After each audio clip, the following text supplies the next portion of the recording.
Hello, salut tout le monde.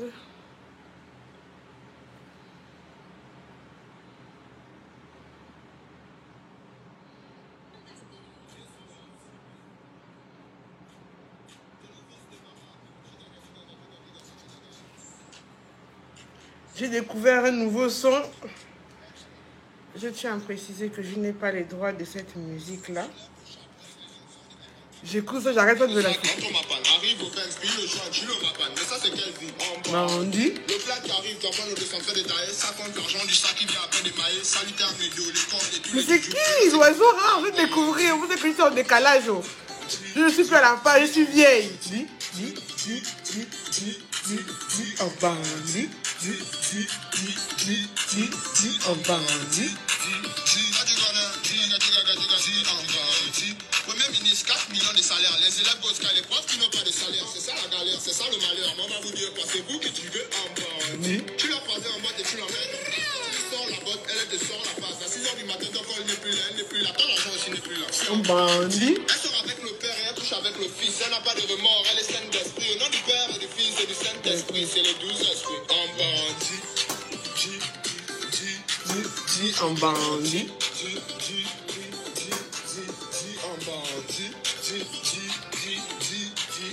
Il n'y a pas le clip où il danse.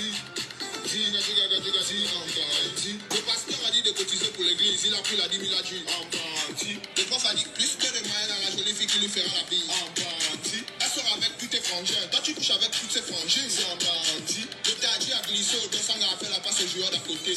Bandit. Le peuple réclame les droits d'auteur, mais ils nous ont validé le droit de PD. Je connais déjà le CDG, ne vais passer des projets quand c'est un jeune PD. Le pays glisse et l'argent tombe. Les ministres volent, les bandits craquent, le président craque. Les gangman nak, nous on fume le dac en Bandit. Le gars est grave, c'est dingue. En bandit. Je connaissais vraiment pas, je viens de découvrir.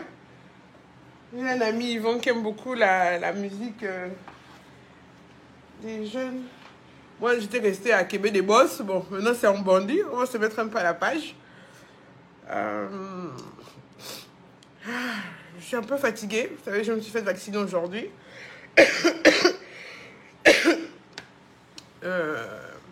Je bois mon thé que mon frère, le Mister le Phoenix m'a envoyé. C'est pas que ça brûle la graisse. Donc je bois mon thé. Mon thé. C'est pas le bouillon. Aujourd'hui c'est le thé. Mais si ça traîne beaucoup là, j'ai mon bouillon qui m'attend.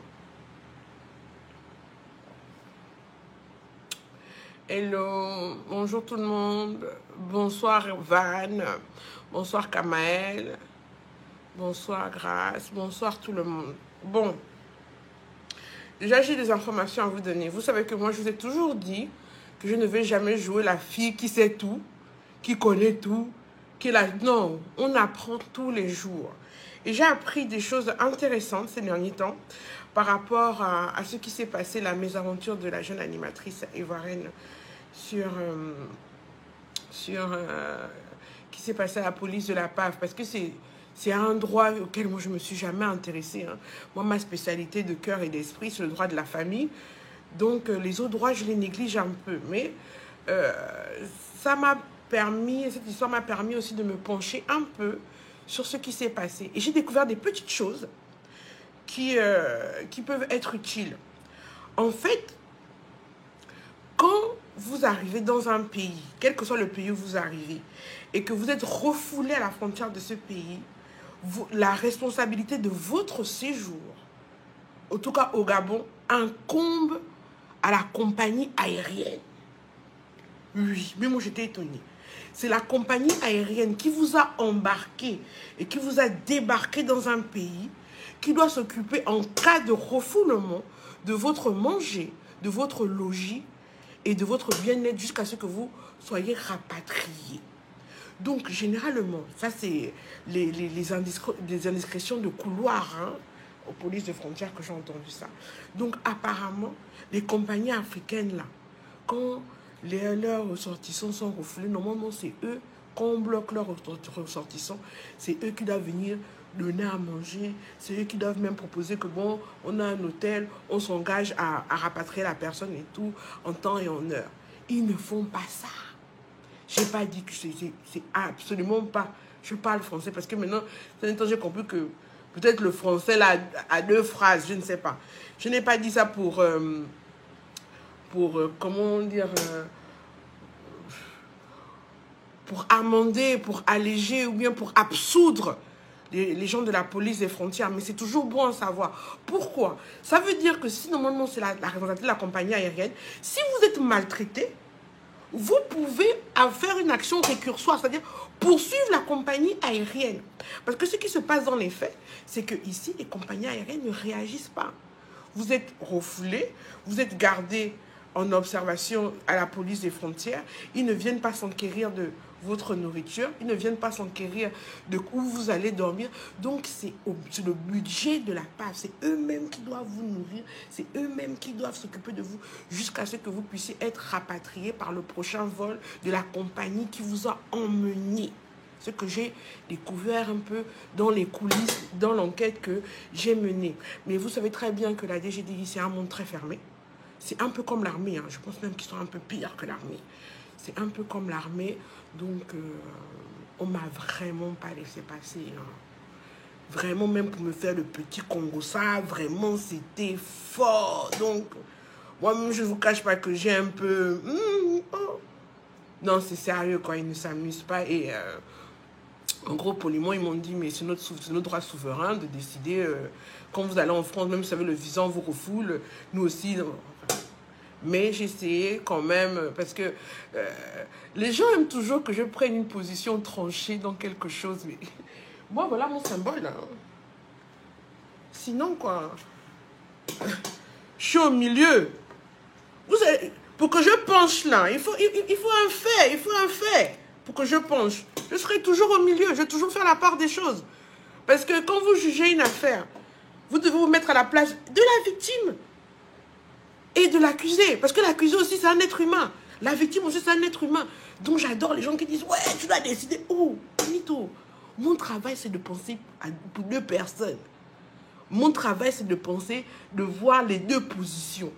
Oui, j'ai des penchants. Comme un être humain, j'ai des émotions qui vont m'emmener à prendre le parti ou à me démener plus pour une chose où j'ai l'impression que, bon, là, la balance penche un peu. Mais sinon, mon premier objectif, mon premier réflexe, c'est de voir des deux côtés, c'est de comprendre des deux côtés. Je tenais vraiment à le dire. Donc, c'est des petites informations que moi j'ai pu avoir, que généralement, c'est la police des frontières eux-mêmes qui se débrouillent pour nourrir, pour garder les gens. Donc, ils ne peuvent pas ne pas nourrir les gens pendant 3-4 jours. C'est impossible. Parce que sinon, il y aurait... pire que ça, en fait. Enfin, c'est ce qu'ils m'ont dit. Donc, c'est vraiment le compte rendu là que je voulais vous faire. Oh, c'est vrai, oh, c'est faux. Ah, Agnambie, pardon. Je voulais seulement vous faire le compte rendu là. Et puis, je suis allée voir l'ambassadrice chargée des affaires du Togo. C'était vraiment un échange très fructueux. Et j'ai encore découvert pour ceux qui aiment le droit, c'est hallucinant. Quand vous avez un ressortissant, je donne un exemple, un ressortissant malien qui a un enfant avec une ressortissante togolaise. Quel droit maintenant va? C'est le droit où il réside, mais chacun a ses us, ses coutumes pour la garde juridique des enfants. En tout cas, l'année qui arrive là, ça va être fort. Mais Dieu est avec nous. Ce n'est pas pour les raisons là pour lesquelles j'ai fait ce live. Ça, c'est l'introduction. J'ai fait ce live parce que c'est surtout pour les femmes mariées. C'est surtout les femmes mariées parce que depuis 2-3 mois, hein, j'ai des cas un peu similaires qui se présentent. Et ça m'énerve un peu. Ça me monte en tension. Ça m'énerve un peu. Ça m'énerve un peu. Non, je vais être franche. Ça m'énerve beaucoup. Ça m'énerve beaucoup même. Ça m'énerve énormément. Ça fait 2, 3, 4 cas là. Qu'on vient me dire, je me dis... Claude, Samira, non, moi le droit constitutionnel, non. Je déteste. Non, mais je te comprends.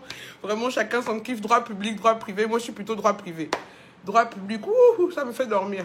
Ah. Ce qui m'énerve, c'est que j'ai remarqué depuis quelque temps que quand dans une famille, le mari a les moyens, le mari a les moyens, il a l'argent, il a le gain, comme on dit chez nous. Le monsieur tombe malade. La famille du monsieur empêche la femme mariée légalement d'avoir accès à son mari. Est-ce que quelqu'un peut dire rekeboche avec moi? Rekeboche avec moi. Non, non. Quelqu'un peut dire rekeboche avec moi? Non. Non, non. Attendez. Quelqu'un est légalement marié avec son mari. Légalement marié. Son mari tombe malade. Elle est sorcière ou elle est tout, il n'y a pas de problème. Maintenant, c'est vous les parents qui décidez que toi, tu ne vois pas ton mari. Tu es une mauvaise femme. C'est vous maintenant qui gérez l'argent du mari. C'est vous maintenant qui prenez des cartes bancaires pour aller retirer l'argent. C'est vous maintenant qui allez maintenant prendre l'argent des locataires. C'est vous maintenant qui décidez que les enfants là d'abord, pourquoi ils sont dans les écoles privées, on a qu'à les mettre dans les écoles publiques. Rekeboche, Raina Matera Kabaka chez Kotoro Brache. Ça, c'est quel degré de sorcellerie que vous voulez me faire à balles réelles comme ça là? Ça, c'est quelle matrix sorcellaire? Tatunzam, Anini, Abate. Daddy room, Tatunzam, mamo. Je ne sais même plus quelle expression sortir. À quel niveau du film? Oh! Non. Non. Et vous faites ça de manière arbitraire. Vous n'avez même pas de preuves. Vous n'avez même pas de preuves. Vous n'avez même pas fait constater au préalable que, notre frère est tombé malade, sa femme l'a abandonné, un huissier est venu constater que nous avons trouvé, pardon, excusez-moi, monsieur X dans cet état, dans son domicile-ci, au quartier, lui, dans une maison où il n'y avait aucun effet féminin. Nous avons interrogé les riverains qui nous ont dit que sa femme avec qui il est légalement marié, avec qui il a justement convenu noces, a disparu. Ça fait 1 semaine, ça fait 2 semaines, 3 semaines. Et en cherchant à la joindre, nous n'avons pu la voir. Nous constatons l'abandon de foyer conjugal. Nous constatons la non-assistance en personne maladie, comme le décrète la loi en cas de mariage. Non, vous n'avez aucune preuve de tout ça. C'est votre nganga, ou votre pasteur, ou je ne sais pas qui, ou bien la part du gain, qui est venu vous informer télépathiquement, bien par vos moyens sorciers que vous-même vous connaissez là. Oh non, là-bas notre frère souffre. Sa femme ne s'occupe pas de lui. Et puis c'est toujours quand le frère est diminué, le frère ne peut plus parler. Mais il est diminué, il ne peut plus parler, mais il t'a dit que non. Là où tu me vois là, sauve-moi de ma femme. Je veux que mes enfants qui sont dans l'école privée là, il faut les enlever pour les mettre dans les écoles publiques. Je veux que la voiture qui transporte mes enfants là, allez lui arracher ça pour que mes enfants aillent à l'école à pied. Pendant que toi, la sœur, qui doit chercher ton propre mari, tu es en train de conduire la voiture qui doit déposer tes neveux à l'école. On peut faire ça. Une femme est mauvaise. Elle s'occupe mal de son mari. Mais il y a des moyens de droit pour le prouver. Saisir la justice. Faire constater les mauvais traitements. Il y a des témoins. Faire témoigner les employés. Que sais-je?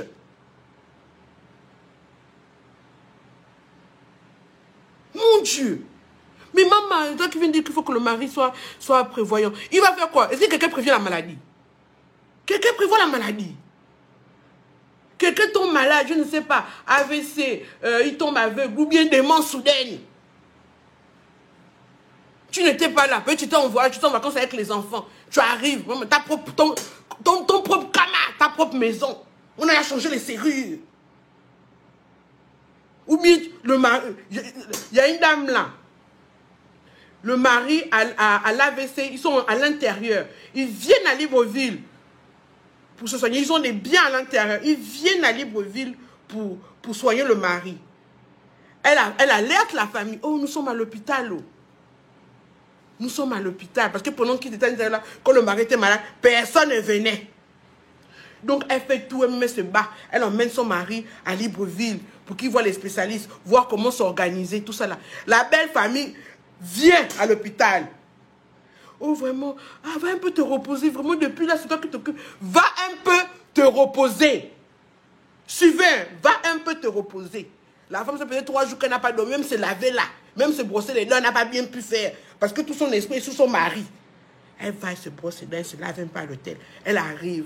Il y a déjà Junior, qu'on a fait venir du village. Celui qui fume le mbaki de la famille, qui est déjà devant la porte, un gars. Tu vas où? Tu crois qu'on ne te voit pas clair? Tout ça là, on ne sait pas que ça camine notre oncle malade. Mbok. Vélé. Oh!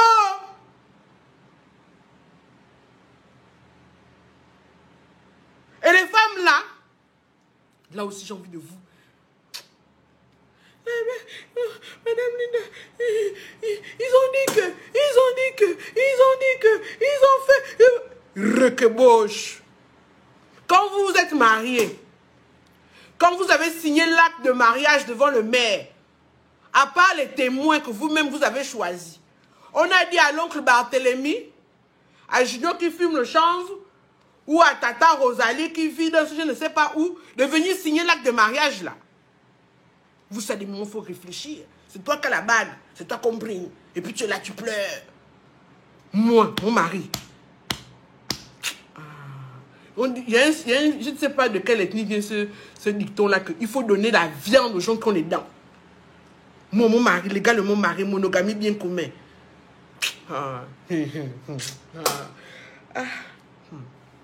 Je vais d'abord monter. Parce que, en fait, comprenez mon émotion. Comprenez mon émotion. Ça fait 4-5 cas là que je ne fais qu'entendre ça. Je bois d'abord monter. Ça va peut-être descendre. Ça chauffe.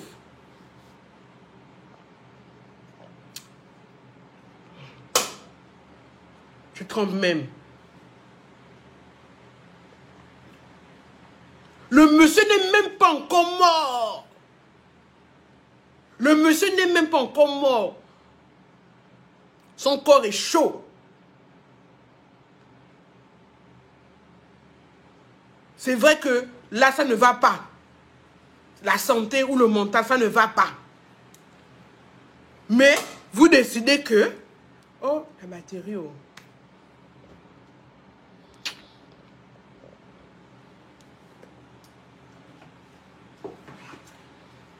Oh, iPhone, c'est toujours comme ça là. Un jour, le câble marche, un jour, le câble ne marche pas. Ah, c'est pas le câble de Yann que j'ai bâché là.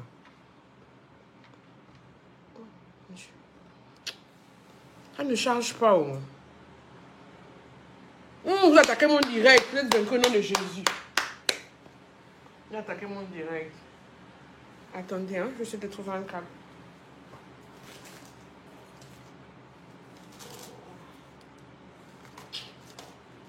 Bon, on va faire le temps que ça passe. Ton mari, vous êtes légalement marié.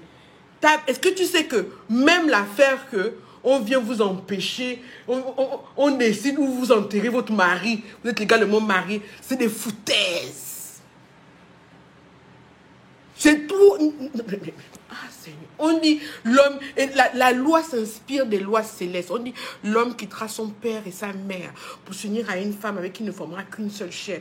La famille, là, la belle famille, là, vous aimez vous introduire dans le mariage des gens comme si non.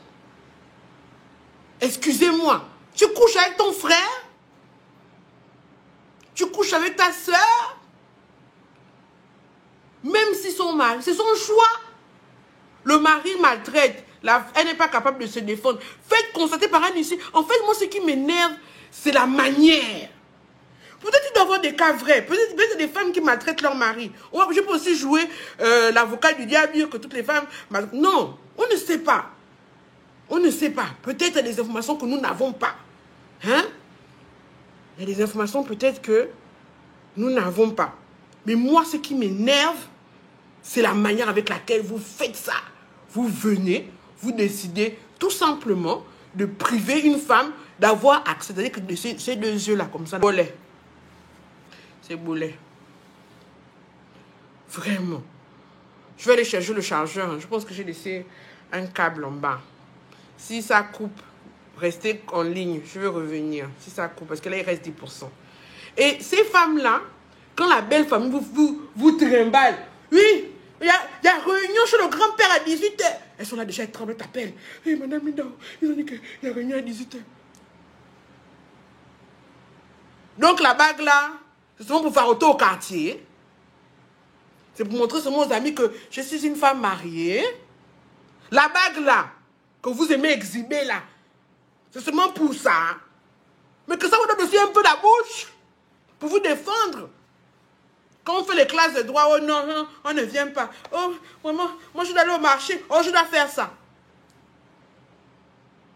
Tu es légalement marié. C'est une personne de l'extérieur qui n'a rien à voir avec le... Parce que le mariage, c'est un contrat. On signe un contrat devant le maire, devant l'officier d'état civil. C'est un contrat qu'on signe. Oui, c'est l'amour, mais à la base, la fondation juridique du mariage, c'est un contrat synalagmatique. C'est-à-dire entre deux personnes consentantes. Deux personnes, vous et votre époux, deux conjoints. Voilà la définition. Aujourd'hui, je vais un peu parler un peu le gros français. Tous les jours, vous m'accusez que je parle comme les gars des cannibaux. Aujourd'hui, je vais un peu vous sortir le gros français. On va voir qui va suivre. C'est un contrat synalagmatique. Et même le bateau qui est déjà sorti, ça ne passe plus. Deux personnes. Il n'y a pas Tantine Rosalie, oh. Il n'y a pas Barthélemy, oh. Il n'y a pas le grand-père, je ne sais pas quoi, oh. Mon Dieu. Vous confondez la coutume avec le droit. Vous confondez la coutume avec le droit. Et tellement les gens se laissent faire que de telles aberrations persistent et continuent. Quelqu'un vous empêche. On vous dit même que dans le code civil, le mari est tenu de recevoir sa femme. Maintenant, je ne sais pas votre modification que vous avez fait. Moi, j'étais en vacances, je viens d'arriver, je vais lire. Je ne sais pas si vous avez modifié ça. Mais avant que je ne parte, hein, c'était ça qui était de rigueur. C'est-à-dire que ta femme arrive, vous êtes légalement marié. Tu es dans une maison. Elle sort, elle dit qu'elle rentre. Tu n'as pas le droit de dire qu'elle ne rentre pas. Même si tu es fâché jusqu'au ciel. Même si, elle est tenue, tu es tenue de la recevoir. Et toi, femme, tu es obligée d'habiter chez ton mari. Parce que c'est le chef de famille qui choisit le logement. Maintenant, vous allez faire vos lois, que vous allez prendre chez les Blancs, vous allez transformer là. Moi, je reste toujours à mon ancien code civil, qui est pour moi normal et basique. Parce qu'il paraît qu'il y a eu beaucoup de modifications. Je ne sais pas si ça a été déjà voté, ratifié, je ne sais pas. On m'a parlé des modifications. Ça, c'est les gens de l'Assemblée nationale. Ce ne sont pas nous, les juges, qui faisons les lois. Nous ne sommes là que pour les appliquer. Donc, quand ton mari, tu arrives, les femmes comme, mon mari m'a mis dehors. Avec la nouvelle technologie. Moi, tu sonnes bling, tu filmes. Monsieur, je vais rentrer. Monsieur, je vais rentrer. Il refuse. C'est déjà un délit. Civil, pas pénal. C'est déjà une infraction au contrat de mariage. Ta femme, on t'a nommé à Moula. Elle est juste qu'elle doit rester à Libreville parce que Moula, ce n'est pas sa tasse de thé. Elle est déjà poursuivable. C'est déjà une faute civile dans le mariage. Donc, ça veut dire que la cohabitation dans le mariage, c'est ce qu'on appelle le lien conjugal. Le lien conjugal, c'est le fait de vivre sous le même toit là. Le lien conjugal. C'est pourquoi quand on divorce pour rupture de la vie commune, ça veut dire qu'on ne vit plus en commun. Donc vous, qui a le droit? Puisque même ton mari n'a pas le droit de t'empêcher de rentrer dans la maison. Maintenant, sa famille t'empêche de rentrer dans ta famille. À quel niveau toi aussi tu fies, tu as peur, tu fuis, tu laisses? Et vous, les familles qui faites ça, mais vous êtes en porte-à-faux avec la loi. Vous êtes... Je n'ai même pas de mots pour qualifier de telles actions. Vraiment, le peuple périt faute de connaissances, quoi. Quelqu'un est marié légalement. Ce n'est même pas polygamie, monogamie bien commun. Vous sortez de je ne sais où. Et moi, ce qui me choque, c'est que maintenant, quel intérêt vous avez de faire sortir les enfants qui sont dans une école privée pour les mettre dans une école publique? Les enfants de votre frère. Si les enfants là réussissent demain, c'est peut-être eux qui vont vous dépanner, c'est peut-être eux qui vont vous enterrer, c'est peut-être eux qui vont même aider vos enfants. Mais non, non, la noirceur de l'Africain, je ne sais pas quoi. Oui, c'est pourquoi on est passé de premier à ce qu'on est là. Je ne veux même pas déclarer ça. L'enfant de ton frère est dans une école privée. Tu décides que non, ça coûte cher. C'est l'argent que tu as travaillé. C'est l'argent que tu as travaillé. Tu décides que ça coûte cher. Il faut qu'on sorte l'enfant de l'école privée où il est pour le mettre dans une école publique. Parce que l'enfant se prend pour qui? Un enfant de 7-8 ans. On peut faire ça. L'enfant va à l'école avec une voiture. Tu dis que oh non, l'enfant n'a qu'à aller à pied. Parce que c'est la mère qui conduit, tellement la mère te sort par les pores. Je ne sais pas ce qu'elle t'a fait. C'est ta bâché un gars ou je ne sais pas. Parce qu'elle sort avec ton frère.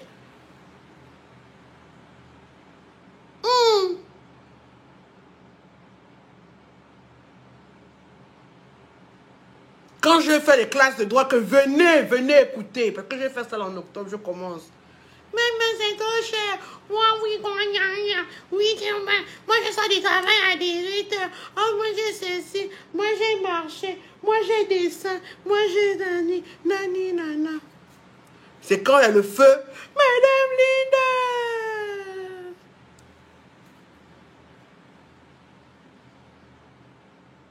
La bague, là, c'est seulement pour faire les malins. Non, je suis obligé de mal vous parler aussi. Parce que votre maboulisme, votre faiblesse, votre manque de combativité aussi m'énerve. Tu es illégalement marié avec quelqu'un. C'est pas que tu es la copine ou la concubine, non, tu as la bague. On vient te dire que tu n'as pas le droit de voir ton mari. On vient te dire que tu n'as pas le droit de faire ceci, tu n'as pas le droit de faire cela. Et vous, les parents qui faites ça là, vous n'allez pas j'espère que vous n'allez jamais vous marier. Hein? J'espère que vous n'allez jamais vous marier, que vous aussi vous n'irez pas en foyer. J'espère que vous n'irez pas non plus dans une union et qu'on ne vous fera pas ça comme ça. Moi, j'ai toujours peur de demain. Oh. Il faut éviter de faire à l'autre ce que tu n'aimerais pas qu'on te fasse. Parce que tu es une femme. Les belles sœurs là. Moi, j'ai des belles sœurs qui me font les ouais bizarres. Oh, j'en ai une là. Une en chef. Eh, Seigneur. Une en chef, Seigneur. Ah, si je pouvais ouvrir mon ventre pour lui dire ce que je pense. Ah, Nyangwe, Maou, Seigneur. Ah, Linda, bois d'abord. Bois, tu as les enfants.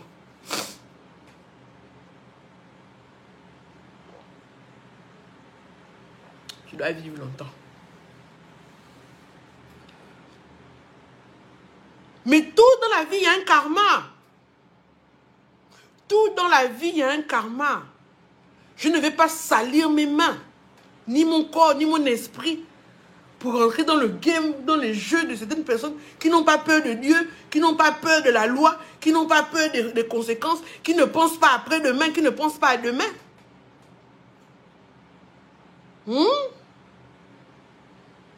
Je vous laisse. Je vais d'abord chercher mon chargeur. Parce que le live, aujourd'hui, on est ensemble. Oh, le thé de phénix, c'est bien. Oh. Ce n'est pas amer. Donc, je vais chercher mon chargeur. Restez là, hein. Je reviens.